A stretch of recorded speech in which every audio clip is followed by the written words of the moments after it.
Hey everyone, it's Ethan Ormis back again for another video today, and welcome back to the channel, guys. We're here again for yet another video. Today we're going to be talking about some CDL.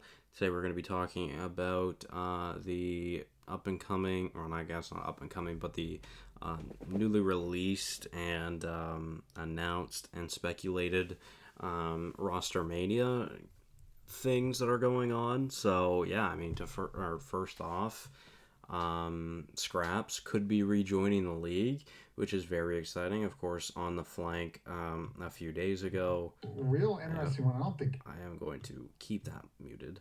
But that could be very, very interesting. Scraps back in the league.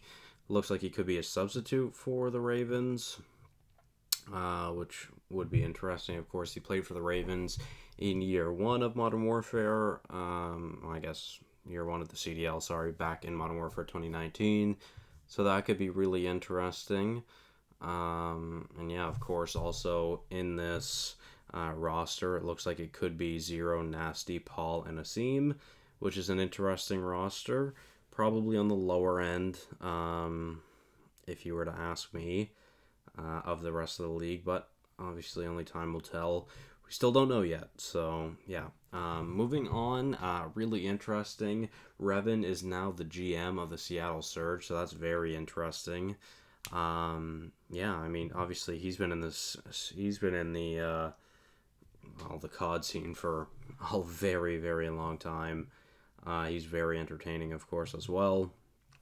I'm incredibly delighted to announce that I'm joining the Seattle Surge as their new general manager. It's been a long road for me in the Call of Duty esports. I've dedicated half of my life to the game, and I'm so happy to be taking the next step forward in my career. I'd like to give my profound thanks to Brandon Novus Hewitt, the previous GM, for laying a strong foundation, allowing me to transition seamlessly into the role. I'm so grateful to get to work with the team, staff, and those behind the scenes at the Surge. The season is right around the corner. Let's get to work. And yeah, I mean, Revan has a fantastic mind for COD, so congratulations to him. I think he's an absolute, pinnacle for success in whatever org he's in, whether it's been as a coach for New York over the past few seasons, and I think going forward he'll really be able to help out the Surge as well, and that's really dope. So let's talk about some challengers teams. We've already got confirmation on some of these teams. Sorry. So starting off in EU, we've got Gizmo, Harry, Denza, and Vortex, which is a pretty good EU team. Then we've got Lucky, Journey, Super, and Yako, which again, very good team. And then thirdly, we have Eric Boom, Maple, Furious, and Wee Man, which again, a really good team in EU. This is why I wish we had more teams actually in the CDL, because the talent in challengers is insane, really, really insane.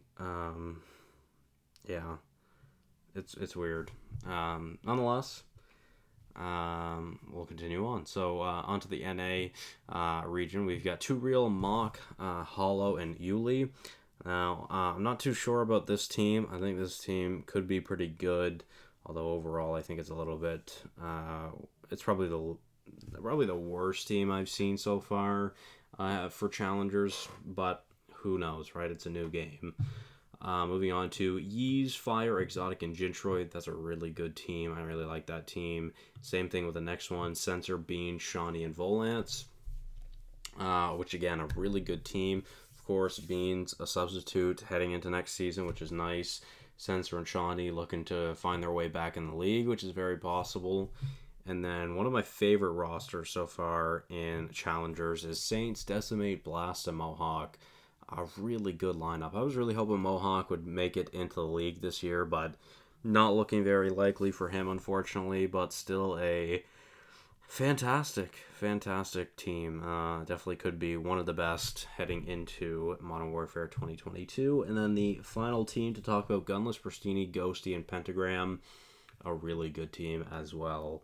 Good to see Pristini getting back into things, and good to see Gunless. Hopefully, those two can find their way back into the league sometime. And Pentagram, I think, really is very close to being in the league. I think low-key deserves a spot in the league. And again, this is just why I wish we had more teams in the league. But some really good challengers teams. Of course, also Sender has been released from the Optic Texas organization. It seemed like he wasn't going to be staying there with them anyways. So yeah, looking like maybe just Rambo will be the coach. I'm intrigued to see if Sender finds another coaching opportunity or something else. And I believe that is it that I wanted to talk about. So hoping for some more news here soon, guys. I'm really hoping to find some. Oh, not find, but to actually get some more rosters because we're still waiting on a couple of teams, of course. But I mean, only time will tell, right? Hopefully, we will get some soon. Of course, I believe the last team to announce their roster was it Florida or was it Boston? I think it might have been Boston. When was that? It's been a couple of weeks, I guess. Yeah, it was Boston. Yeah, it's been almost 2 weeks. So, yeah, I mean, obviously, we're also only a few weeks away from Modern Warfare 2022 to come out. So, again, hopefully, we'll get these rosters soon. We're still waiting for New York, London, and Vegas. I believe those are the only teams we're currently missing. So, yeah, hopefully we'll get them soon. But with that being said, guys, thank you all so much for watching. Hopefully you all did enjoy, and I will see you guys in the next one. Bye-bye.